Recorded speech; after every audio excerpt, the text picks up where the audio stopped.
The following program is meant for mature audiences only. Watch your fucking kids! You have been warned.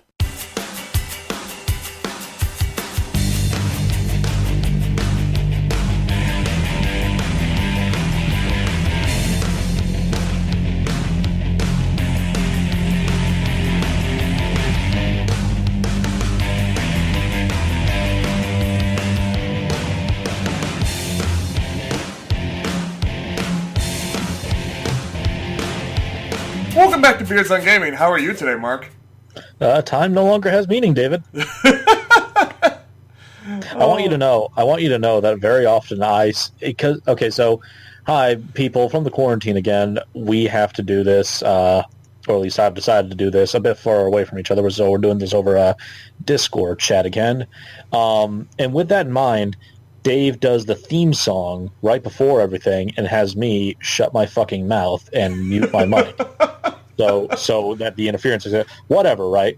But the main thing is I can't hear the theme on my end for whatever reason. Because I'm assuming I'm basically just hearing your audio, nothing that's coming out of your computer. Correct. Which effectively means that I'm sitting here in sullen silence until that is done, thinking about what to say. And I usually try to come up with a banger. But the pressure's on, and you don't know when you're going on the stage. I got nothing.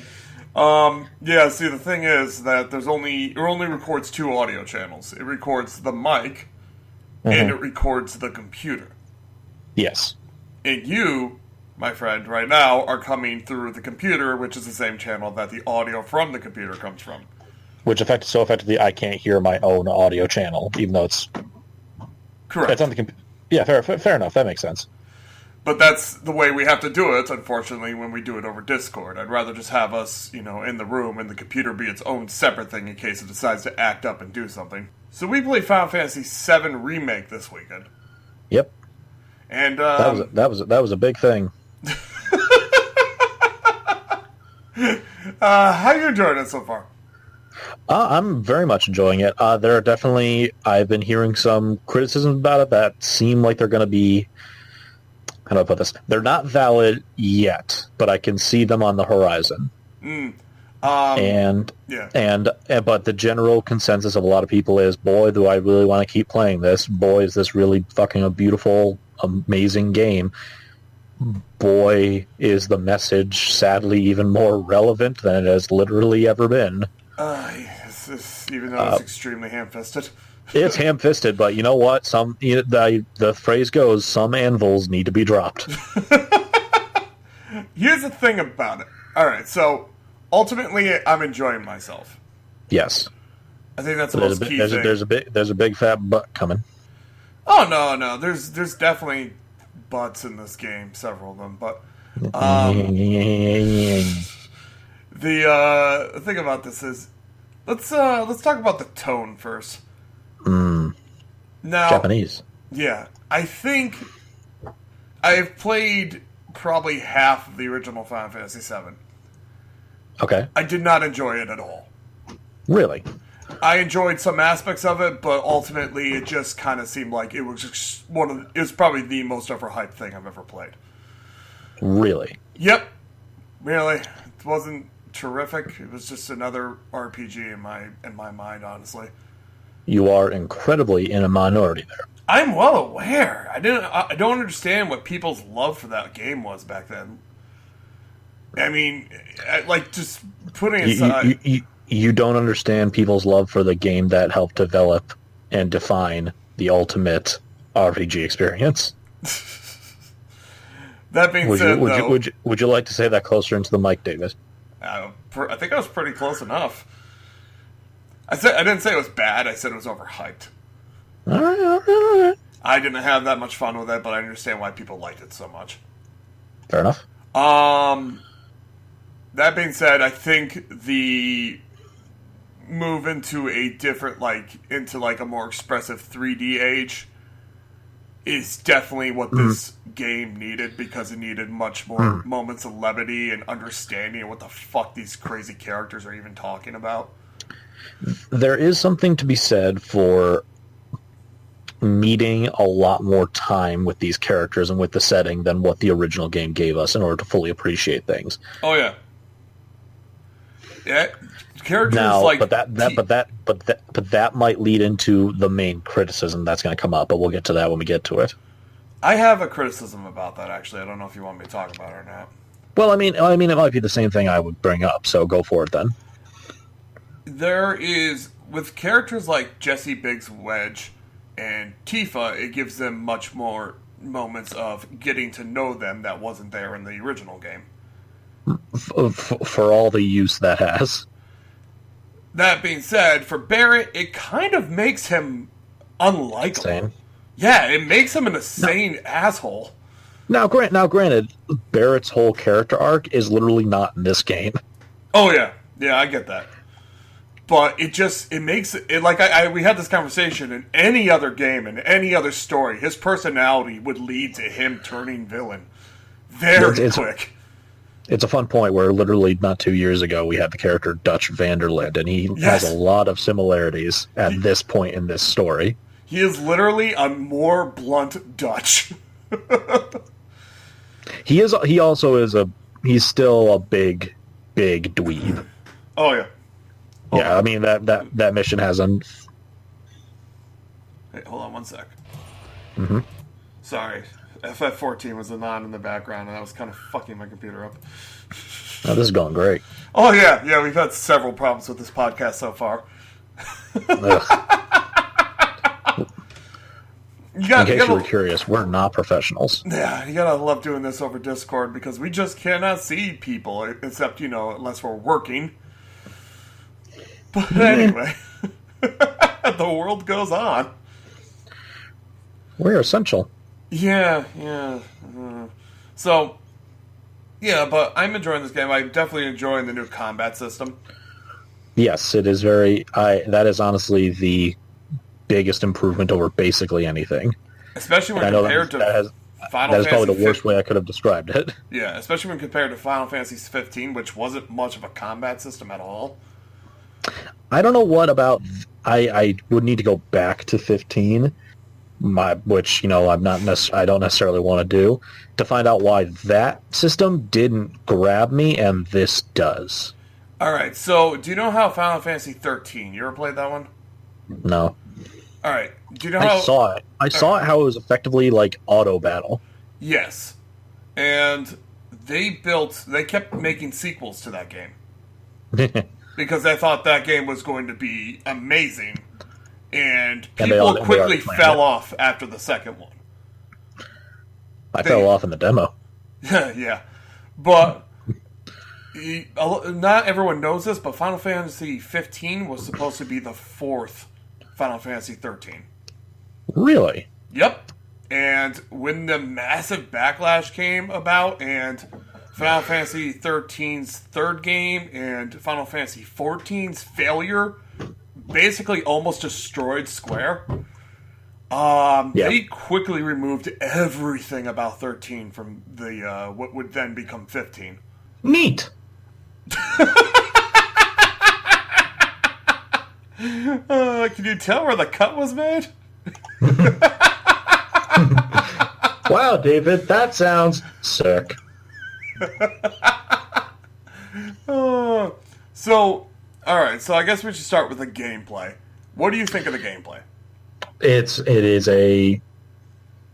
I'm not sure why I was hearing a lot of people comparing it to Kingdom Hearts for, like, real-time action RPG gameplay, because it doesn't feel like that.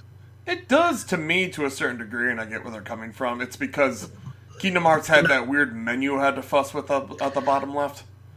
A little bit, but Kingdom Hearts made you navigate that menu when shit was still blowing up around you. Yes, very much so. And that's the main change that from the main departure from that I would say is very, very welcome. It's that anytime that you're actually going to go through the menu for that, the game stops around you and gives you a second. Yeah. How it works is it's like the time from the original Final Fantasy VII. But so instead of this time, it goes fully in real time with you basic attacking and blocking and dashing and dodging all around for the most part. But then as you attack and as the battle goes on, you build up. It's at 2 at the beginning. I don't know if it like increases by a certain amount at some point. I don't know yet, but it's basically a TP bar. I think it's called like active time. Yeah, that's what it is. Penetration or something. No, it's not an active time bar because the active time bar never stops until it's full. This is essentially a TP bar. Fair enough, but it builds up to 2 charges, and each charge or some abilities take 2 charges, allow for an additional use of an ability. Sometimes it's just things like use Braver, or it's a spell like cast Fire, or what have you. I think Barrett's the only one that I have so far that uses up both bars for a stronger attack. His focus shot. Either uses the 1 charge to do decent damage, or uses both of them to do big boy damage. And both of them are equally worthless. Really? I've used the second charge plenty. I don't feel like Barrett's attack, his steel skin is useful on occasions, but ultimately I just kind of use him as my healer for now. Yeah, that faded away as soon as I got Cure Cloud. Oh yeah. Right now my Cloud has Cure, Fyra. I have Cura, Fyra, and I still have the Assess material in there until I get a sufficient number of common enemies assessed. Then I switch it out for something else. Yeah, I give. I just got the. Go ahead. Oh, sorry. I gave Tifa the Assess because she has so many fucking materia slots. Makes sense. And unfortunately, Cloud's best sword is the Buster Sword, so it can only have 2. So I just kind of keep the ones that I absolutely need and keep Cloud my physical attacker. Upgraded. I've been using the Iron Sword. It tends to make it. I don't see the attack decrease as much. It does. But it does noticeably. Trust me. I went through training center and tried the 2 of them. What took the second sword 2 combos only took the Buster Sword almost a combo. I would argue that the absolute devastation that extra magic damage does when you actually stagger an enemy, if you're using it as often, more than makes up for it. Yeah, maybe, but at the same time, he's ultimately the best physical attacker you have for straight damage, so you might as well give the magic stuff to Barrett. What about Tifa? Tifa's fine. I'm using her for staggering. And she builds up points really quick for her bars because she hits people so much. Well, that's what I mean, is that as you once you have staggered them with Tifa, then switch over to Cloud or have him command to use big boy magic damage. At least that's how I've been doing it. Maybe when Barrett's back, I can make him more magic focused person. Yeah, I'm just before the first mission, so I haven't gotten Barrett boy yet. I can't help but notice that they gave me stop flying opponents when Barrett was gone. And as soon as Barrett's back, you're like, okay, all ground units, fuck you. Seriously, those quests with the Drakes was not fun at all. Yeah, and the card keys are in the warehouse somewhere. Just break every box you find. Can you just tell me which one it is? Nah. And I'm also going to be a real bitch. murder you in your sleep, you ungrateful bitch. And I'm going to be a real bitch to you when you're back because I'm effectively a Karen. Yeah, that should be her name, honestly. Yeah, because that's literally what she is. Just, why are you doing this thing? Because it's not our job. Why? Shinra sucks, but their average employee isn't to blame. Ultimately, anyway. No, it's literally. I think it was literally you get the Drake quest from that one guy, and I was like, man, this sucks. This combat system's great, but I don't want to fight anyone enemies if I don't have a ranged person. I really don't want to fight another flying enemy. And then you go back to the guy, and he's literally like, boy, you must feel like another flyer, right? Actually. Well, if you're good at something, you might as well do it more, right? No, and if you say that again to me, we're going to have a problem. Oh, god damn. Fuck. Oh, well. But, it's been so far super fun, and I am kind of dreading the part of the game that a lot of people talk about where these random quests, these quests that just weren't in the original game, that are mainly there to just help you build up and get more out of the fact that this game isn't going to go very far compared to the original. Oh, you're already there. You already went through them. Yeah. Yeah, that's where we are. No, that's where you are. Yes. The only part in the game where I've absolutely hated is the part that I just got through, which kind of made me want to take a break from the game. Was an intentionally horrible maze. And you know it's intentional because the characters bitch about how awful it is the entire time they're doing it. I have like a really stupid theory about something like that when that pops up in games, is that when you see, because you think about like the game development as this big homogenous thing, like there's one vision to it. Sometimes that's the case when you have a super like controlling game director. But I like to think that there's a lot of things that made it in the game that a lot of people didn't approve of. Yeah. Like that maze, it was just by one random guy who just really wanted that maze to be in there. He thought it was going to be super fun. And for whatever, everyone really didn't like it, but for whatever reason, he had a bunch of pull. So he just said, no, put the maze in there. Honestly, I just feel like it was put in there because they really didn't have too many places to do things. Well, but I'm also thinking of this instance of like a bunch of the writers like, hey, can we get the voice actors back? Okay, let them record some lines and put it in during that part to be like, wow, this maze sucks, as out of complete spite. Oh, God. But or they really thought it was really neat, one or the other.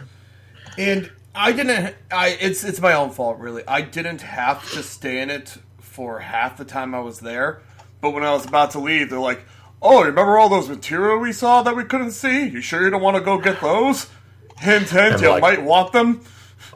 And like, no, I don't want to go get them, but I'm going to. Oh, fuck you, game. Because just that one line makes me think, yeah. I'm going to want them, aren't I? Like, I thought, like, that's like the remove summon is back there, isn't it? You know what was in the maze that you could find? Mm-hmm. Another summon materia, which is a Moogle riding a chocobo, which I have yet to try out. God damn it! I gotta go back, don't I? Yeah. Well, no, you're not there yet. No, I know, but it's like that's the mentality there. It's like, oh god, it's like, well, there's a bunch of stuff in there. Don't you want to go back and take a look? No, not really. Well, I guess you don't like this Moogle riding a horse. Yeah. And then one of them is fucking A, you got me. Damn it. One of them is... I really want that. If you put it in a co-linked materia slot, it increases the power of that elemental materia you have. Oh, god damn it. So, useful, but ultimately, if I had to go back and do things again, I would probably skip both of them. I would probably shoot myself first. One of them is in an industrial fan. Yeah, which you have to do a 1-minute time trial to defeat a quick optional boss and quickly run over to a console to activate it. Another, and holy shit, I can hear you clicking. Oh, I'm sorry. Another is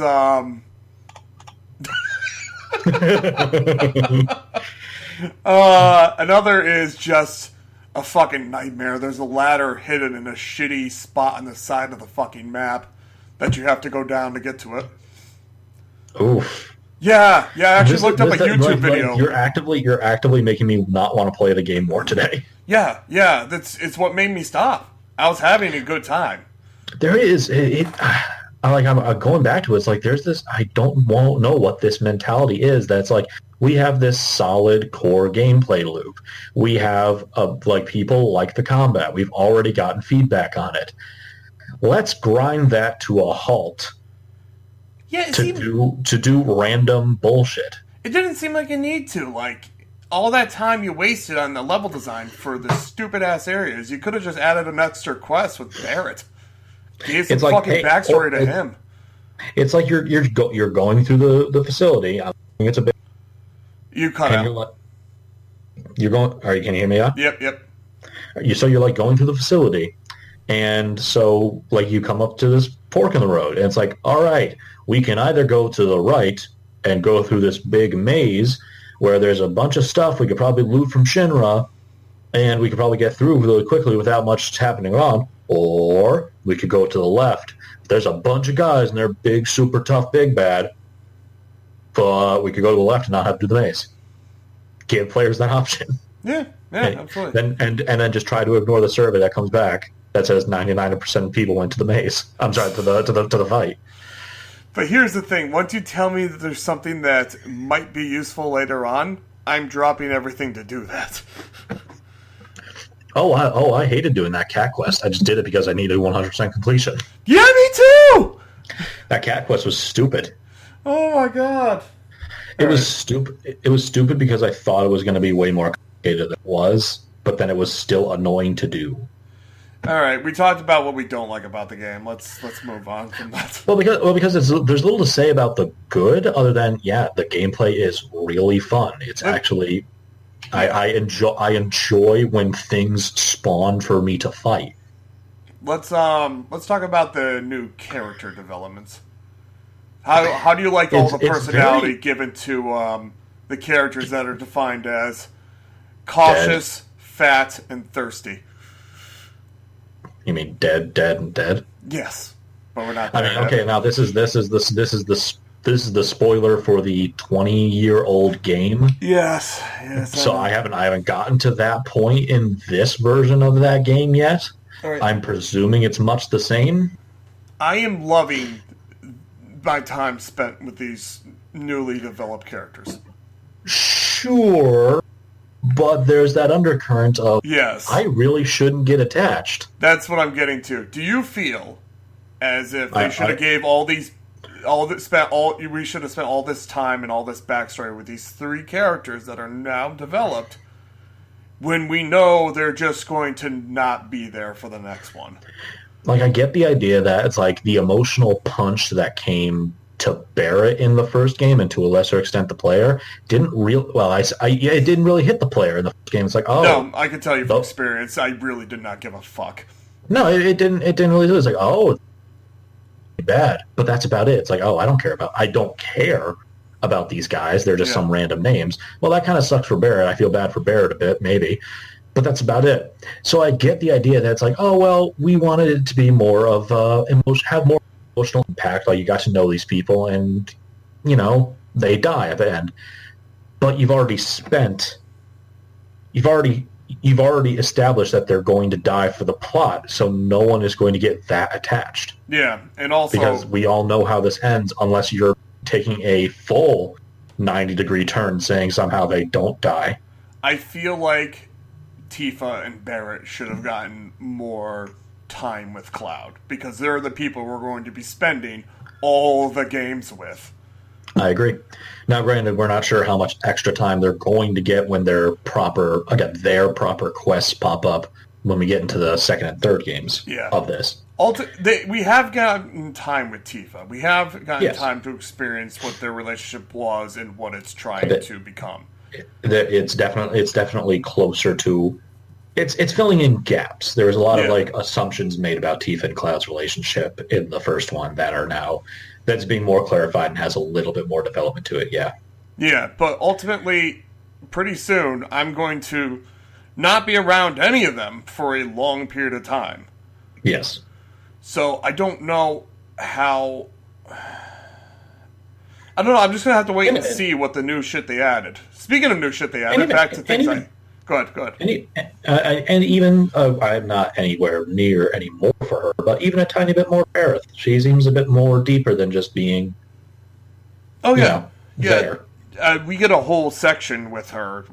I haven't gotten there yet, but I know we get a whole fucking section with her. Probably a whole chapter that it's just her and Cloud. That's good, because she just kind of passes by once or twice in the first game before properly joining up. But yeah. So what do you think of the fucking Nomura darkness bullshit?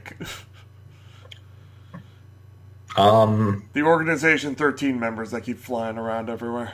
It's kind of... I don't care for it. I don't care for it either. I hate it. In I fact. I would honestly prefer that the mystical elements of this story be kept until they cannot be kept away until they cannot be kept away any longer. That Saffroth scene at the start was so fucking out of place and so fucking awful. I hated every second of it.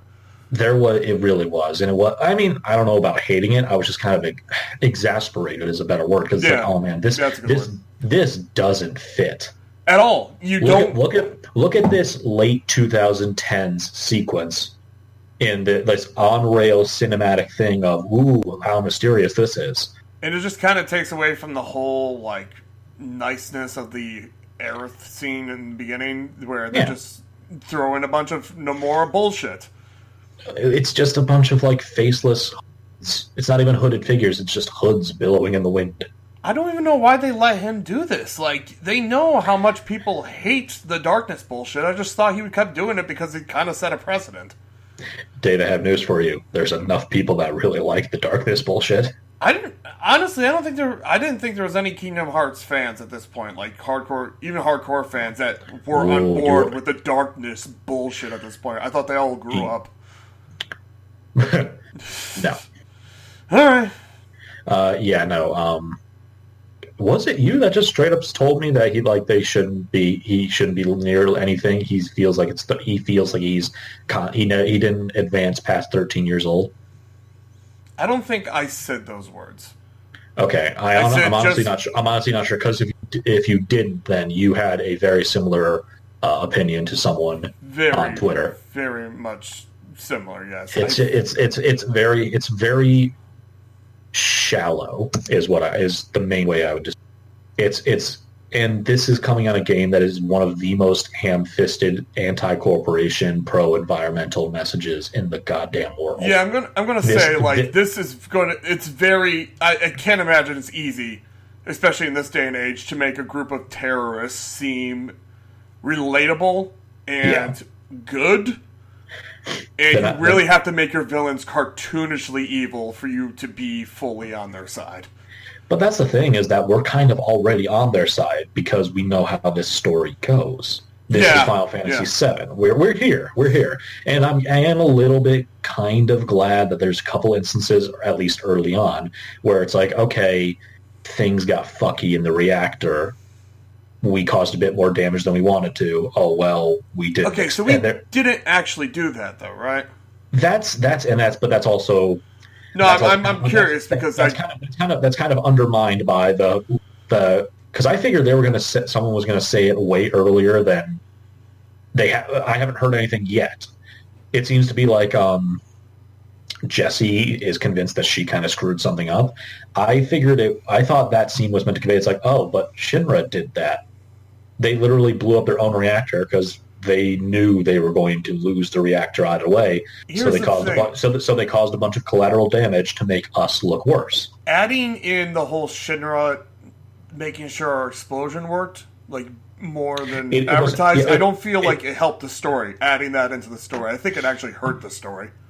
If it doesn't hurt it, it doesn't hurt it unless they've gone.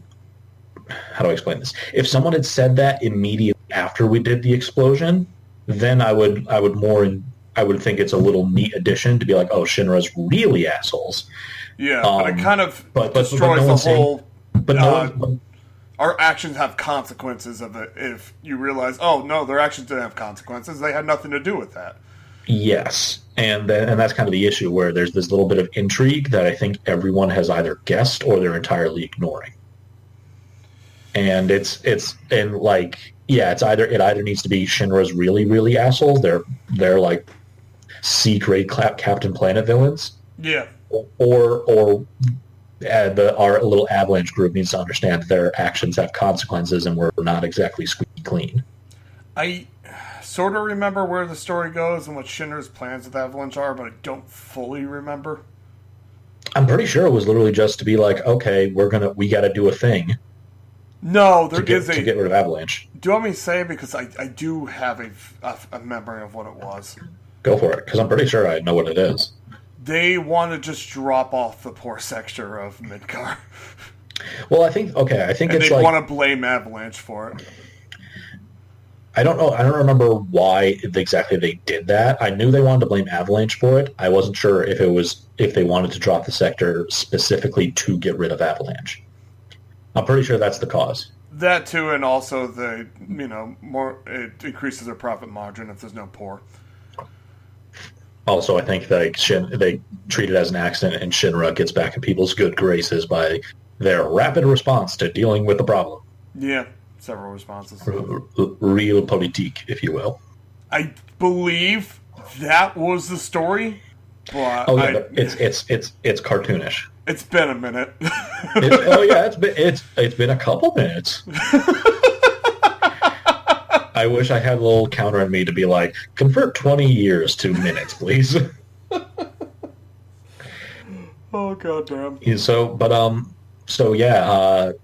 far, I mean, this is still first impressions. What I've actually done is probably after this, I'm gonna go back on my computer or my phone, and I'm gonna probably replay good chunks of the original Final Fantasy, just to get an idea on what changes, details. Yeah. Ultimately, so far this game it's going to take 4 out of 5 for me. Ultimately, so far this game is a 4 out of 5 for me. I would say it's pretty close to that too. I might change my tune when I get to the main criticism that people are having is that we have 2, 3. You cut out the main criticism people are having. The main criticism people have been having is that from when this game begins and to where it's going to end, that is to say, us completing and leaving Midgar, in the original game, that's like 2 to 3 hours. Yeah. Now, and adding a little bits of story, a couple extra missions, and some extra character development all around is neat, but will only get you so far. Here's the thing about things after Midgard, though. A lot of it is just kind of fluff and to do stuff. I get that too, but it's more about in this game, it's going to be a lot of grinding, a lot of tedious missions, a lot of the same missions reskinned. Yeah, I think once they get out of Midgard, to stretched out into a 60-hour game. Now, granted, like you're saying, it's probably not going to change, and people might be looking through rose-tinted glasses as to how the rest of the game is going to be. But still, we're mostly just talking about this game right here, and for the sections of the game, and for the sections of the original game that this remake is going to cover. Here's the thing that makes me excited for future games. This game, running on what I assume it feels like the 15 engine. Yeah, I was going to say. Kind of a redone Kingdom Hearts 3 engine? I don't know. But it feels like the 15 engine. I would almost say that. I'm not even sure if it feels like it as much as it very much looks like it. Yeah, it plays like it, let's say. Yeah. It doesn't seem to work well to its fullest in tight corridors. And I said this when I played the demo, that the characters have trouble moving around in tight corridors, they bump into each other constantly, they have trouble getting through doorways when other characters are in your party. There's a lot of pushing and shoving. The lack of direct control over your companions is a little bit of a hindrance occasionally. Yeah, so the thing that makes me excited for the future games is the fact that they all take place outside for the most part. Yeah, that's a fair point. I feel like once your spaces open up and you have a lot more space to move around and do shit, that if they do that, it would greatly benefit this engine because you'll actually have places to move around and experience what this engine can really do. Right. It wouldn't just be a maze of fucking tight corridor after tight corridor. Have they given a point where the second game is going to end, or not really? No, I don't know anything. But if I had to venture a guess, I would probably say when another character dies.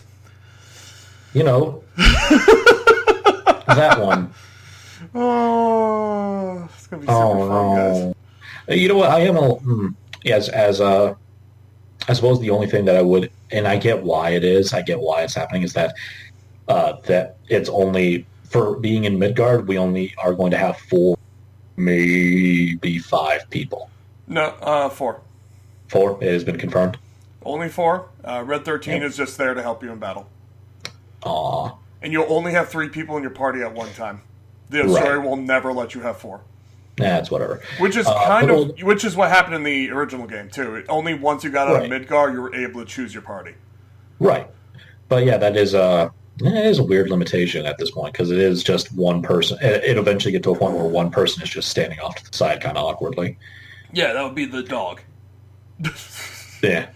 But yeah, so I guess that is the only for a 60-some hour game. I think I've been increasing the hours every time I mention it. How long is it? Because I think I heard like 30 to 40. That sounds closer, honestly, to what this looks like it's going to be. But yeah, for that long of an RPG, even as it's aping off the original one, it feels weird to only have 4 playable characters. Yeah. And for as deep as each individual person's gameplay can be, all I can think of is A, how limited it is on that basis, and B, I really want to see what everyone else's mechanics are. Yeah, but that being said, like I really enjoy the 3 characters I played so far. The 3 characters I played so far, I really enjoy how unique they are to play. Yes, I think that is a benefit. Yes, I do appreciate that it's just not attacking over and over again with each of them. Man, how shitty is it that they had to spend so much work on one of the characters' playstyles when it... You know what? I'm going to stop now. David. Yeah? Yeah. Oh, jeez. You know, that would be wild if that just didn't happen in the next game. Oh, well, yeah, that's true. But you know what? I really hope. I have heard nothing, and this is entirely spurious. I would really hope, and would be totally for them to completely 180 parts of the story. That'd be fun. Here's the thing. So I've been looking up the results to each of the choices you can make in conversations. Is it not much? No, apparently there is a few things you can change, like what Tifa wears and shit like that. But apparently you get an extra scene in the game based off of which of the 2 girls you flirt with the most. Great. Yeah, right? Because Cloud just attracts them like fucking moths to a lamp. I don't know. Why? What is it about them? It is weird that they actually took they took steps to make him look wrong. Like not in his face because he's still a pretty boy with blue eyes. But there's something about his build that's like, okay, this is a manufactured person. Well, he is a manufactured person, yes. But yes, and it's like he is thin as a rail, yet super big muscles, and can lift something that all by rights should cripple him. Normally, it's like, yeah, this guy is something that has been like manufactured to be a killer and not much else. Yep. Boy, do at least 3 women just want to jump on his dick. I get why one of them does. Yeah. But otherwise, I don't really get what the other 2 see in him. Well, the second one might honestly just be lying. And I kind of like that. Oh, did you straight up turn her down, by the way? You fucking bet. Get off me, thought. It doesn't change anything. No, I figured not. That's one of the useless decisions. I'm just gonna hold to whatever agency I can give Cloud. Oh, goddamn. But yeah, so I didn't really have anything else to say about it until I finish it. Gameplay's very fun. Mm-hmm. I think gameplay is what makes it break. I think break this. I think gameplay is what makes this, honestly. Yeah, if this was just hey, the Final Fantasy VII battle system, even if it is, tarted up and it looks really pretty and maybe has 1 or 2 extra mechanics, then this wouldn't be worth it. Honestly, I'm happy with the combat. I'm happy with the time and effort that was put into Biggs, Wedge, and Jesse. Mm-hmm. I'm worried about what the game is going to be like without them, since they're the only people besides Tifa that Cloud has a connection with currently. And I'm liking the extra, like, time you're spent with Cloud to actually see him kind of develop into a fucking human being a bit. And develop into a goddamn nerd. I've seen, there's been a couple points that have made me fucking laugh. I'm sorry about your butt. I want to isolate that sound and use it for my soundboard. The ones that have really made me laugh, I can't like just quote or isolate. It's just how he says it in the context of the scene. Yeah. It's just like this guy. And you know what? I think that's what a lot of people were worried about, is that between Advent Children, between how he appears in Kingdoms, people got it in their mind that Cloud was more like the absolute epitome of this stoic, no nonsense, just edgelord hero. When he's got a lot of moments when he's just a complete dork. Oh, I love it. This is my only Cloud I've ever enjoyed spending time with. It's good. It's fun to have him have some moments of just being like, Nyeh. I don't understand why he's always on like the top Final Fantasy character list. He's always been one of the worst Final Fantasy characters. Well, that's because you've experienced him only at a few points and in Advent Children where he's not fun. Yeah, I don't understand why people love Sephiroth either, when the character before him was 1,000 times better villain. Well, also, keep in mind it. Well, yes, keep in mind that this was probably I don't want to say the first, but one of the earlier instances of his type of edgelord protagonist. Oh yeah, and, so he's grandfathered in. I honestly, and after fucking Emmett Selk, I'm just gonna have a hard time really like enjoying a Final Fantasy villain. Well, I mean, it's like going back to read. Boy, I'm going to put this to the air, and I'm probably going to regret it at some point. But it's like going back to read Shakespeare after you read a bunch of plays and movies that have aped off of Shakespeare. It's like, no shit. Or it's, you know what, more modernly, it's the trope of Seinfeld is not funny. After you know what I mean? So like it's supposed to be. It's a show about nothing. No, well, but you know what I mean. It's a bunch of sitcoms since Seinfeld came out have all been copying its flow. Nah. And its dynamics, so that's why, by extension, it doesn't feel like it's funny. I've been trying to watch Simpsons. I watched about an episode and a half, and I'm having a hard time because I went in for funnies, and I just got really sad. Welcome to Simpsons. Is that what it is? Is it just sad with moments of funny? Well, what do you mean? What did you start? All right, so I don't know, because Disney Plus does a weird thing where it doesn't always put the episodes in order. How? What? Did I miss something? What, Simpsons is on Disney Plus? Yeah, what the fuck? Oh, because they own Fox. Yeah, you missed something. Did I? I must have. How long has this been? A few months now. Oh, only a few. Okay, only a few months. Then okay, I don't feel as bad. A few months, as in like 5. Okay, I mean, still, dude, I haven't watched anything Disney or anything Fox in at least 5 months. Here's their problems with owning Fox. Fox never digitized anything. Oh, what a bunch of fools! I'm not shocked. Was only recently digitized. So when Disney bought Fox and wanted to stream their shit, they're like, "Where is everything?" Oh yeah, we never digitized it. We never got around to it. Seriously.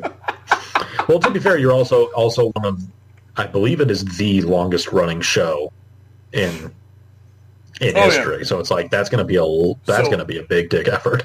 It started off with the Christmas episode. I'm like, this is a weird episode to be the first episode. Wow, yeah, why? Is that just where it starts? On Disney Plus? Yeah. I would almost just tell you to go anywhere else.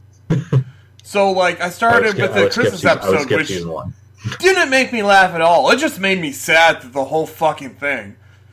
Is that the one where that's the one where they got Santa's Little Helper? Yes, it's the one where they got fucking Santa's Little Helper. Homer that's a good one. Doesn't get money for Christmas and still tries to make it special for everyone. And he gets a doggy. And ends up losing it all at the dog track in a Risk. Oh, man. Yeah, laugh out loud. And then the next one I only got a few minutes into. Like, Bart was having problems in school. And it just shows all the problems he has with, fucking ADHD and shit. Did they, just pick the ones that, had fucking soul-crushing moments? I don't know. Because I will argue that like, but that Christmas episode ends on a happy note. That they get a dog for Christmas, and that's fucking great.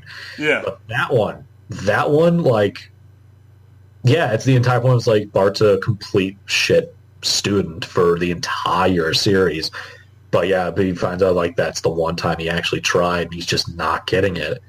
And it's fucking heart wrenching. Yeah. Oh man! Wow! What the hell? I just got a double blow, and I'm just like, I need a break. Now, okay, because the strength that is Simpsons and Futurama doesn't come as much from his comedy. It comes from comedy, but it's interspersed with parts of genuine heartwarming moments or genuine tearjerkers. And like the fact that there is weight and emotion to these characters does lend credence to the comedy and creates a lot of memorable moments. That's for both The Simpsons and for Futurama. But yeah, to just go to a very much lesser degree, Family Guy. Nah, I don't feel anything for any of them. Oh God! I remember the one time they tried to do it with Brian and just instantly. It didn't work. It didn't work. You know what's weird? Like, I was actually kind of becoming attached to the new dog for a bit. I don't even remember them having a new dog. Yeah, they got a new dog. Yeah, and, I thought it was like the episode where Brian dies happens, and the next one was Stewie and the Time Machine. And the dog basically sacrifices himself by helping Stewie, fully understanding what was going to happen, and he never gets adopted, and he's basically killed. Wow. Yeah. You know what? It ends with him singing in the pound. You know what I would have liked? Uh-huh. I would have liked the episode where Brian dies, and then it just like fades to black and do the credits, and then next week comes up, episode starts, and Brian's just alive and fine. Yeah. And then they do the entire episode with it like maybe he's not even the center, he's just on the side, but he's alive. Well, no one thinks about anything, and then like one character like comes up and is like, didn't you die or something? It's like, nah, whatever. I got better. And like he turns to the audience and is like, what, did you think I was honestly going to stay dead? Did you honestly think there was going to be any kind of continuity in the show? Have you not been paying attention? You're stupid. And then just cut the credits. But, we were talking about Final Fantasy at one point. yeah, we were. I'm liking the game. I'm excited about where it goes. Oh, shit. Getting back to that, what we were talking about. Do you know what fucking show actually did that? What you're talking about? No. Cowboy Bebop. Really? There's an episode where they all die. What? Yeah, where they're all killed by a weird fridge fungus monster. Okay. I can get down. Yeah, they all die. And the episode just ends. And then the next episode, everything's just back to normal. Nothing happened. Cool. And that's the first episode I saw. Okay. And that has pissed me off ever since. And that's it. There's like, because okay, at least my thing, like there's a okay. At least in my example, the joke of Family Guy is that there's nothing to it. It's just a stupid sitcom. No, it was straight face the whole time. That's ridiculous. Not even like a thing where it's like end on a cliffhanger and people. Oh man. Oh, I've never heard that. So I gotta think that there's something to that. No, nothing. Like the only thing, like, and they even show the previews for the next episode. Like nothing's like wrong at all. That's redonkulous. And what's hilarious is that the next episode is what introduces the main villain for the first time. That's weird. Should they go through the entire season and find out that they're clones or something? No, it's just a weird, like, kind of what-if episode, but it never states that it's a what-if episode.